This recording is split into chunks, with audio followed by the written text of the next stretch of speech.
അതെന്തൊക്കെ പറഞ്ഞാലും ഇതിനോട് എനിക്ക് യോജിക്കാൻ പറ്റില്ല കേട്ടാ. ഇവിടെ എന്തായാലും രാജഭരണം തന്നെയാണ് വരേണ്ടത്. എന്റെ അഭിലാഷ്, നീ എന്താണ് പറയുന്നത്? രാജഭരണ? എടാ നീ ഇങ്ങനെ രാഷ്ട്രീയവാദിയാവല്ലേ? എടാ അതൊക്കെ പണ്ട്. ഇതൊരു മോഡേൺ വേൾഡ് ആണ്. ഞാനും നീയും നമ്മളെല്ലാവരും അടങ്ങുന്നവരെല്ലാം ആധുനിക പൗരന്മാരാണ്.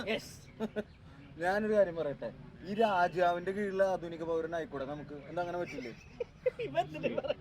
ഇതാണ് പ്രശ്നം. കീഴില് മകളില്. എടാ നിന്നെ പോലെയുള്ള കാഴ്ചപ്പാടുള്ള ആളുകള് ഈ ഇന്ത്യ പോലൊരു ജനാധിപത്യ രാഷ്ട്രത്തില് വോട്ട് ചെയ്ത് ജീവിക്കുന്നു എന്നുള്ളതാണ് നിങ്ങളെ പോലുള്ള ആളുകളെ സംബന്ധിച്ചിടത്തോളം ഏറ്റവും വലിയ വിരോധാഭാസം. ഞാൻ അതിനോട് 100% ശക്തമായി യോജിക്കുന്നു. അതെ, അപ്പൊ ബുദ്ധിയുള്ള ആൾക്കാരുണ്ട്. അതെ, ഈ രാജാവിന്റെ പ്രജ, ജനാധിപത്യ രാജ്യത്തിലെ ഒരു പൗരൻ, ഇവർ രണ്ടുപേരെ അവകാശങ്ങളെ കുറിച്ച് നിങ്ങളൊന്ന് വിശകലനം ചെയ്ത് നോക്ക്. അതിനെ കുറിച്ച് പഠിക്കാൻ ശ്രമിക്കേ.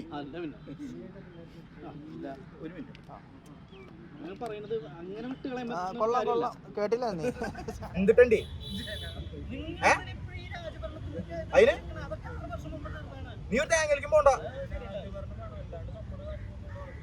നിനക്ക് പറ്റില്ലെങ്കിൽ നീ നിന്റെ വീട്ടിൽ പോയി നിൽക്കടി. ഞാനറിയാതെ എങ്ങനെ പോവാനോ നിന്റെ ഭാവം തിണെങ്കിൽ നീ പിന്നെ വീട്ടിലേക്ക് ഇറണ്ടട്ടാ. നിന്റെ അപ്പനെയും കൊണ്ട് വന്നാൽ മതി. ബാക്കി ഞാൻ ആളോട് സംസാരിച്ചോണ്ട്. ഇങ്ങനെയാണോ മക്കളോട് ഞാൻ ചോദിക്കാം? സുമ നീ വെക്കുന്നുണ്ടാ? എനിക്കിവിടെ 100 കൂട്ടം പരിപാടികളുണ്ട്. അപ്പൊ നമ്മൾ എന്തിനെ കുറിച്ച് സംസാരിച്ചോണ്ടിരുന്ന? സ്വാതന്ത്ര്യം.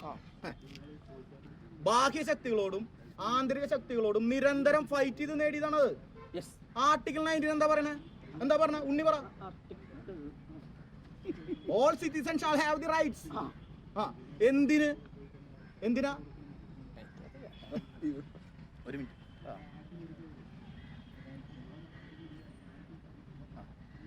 To freedom of speech and emotion, to assemble peaceably and without arms, to move freely throughout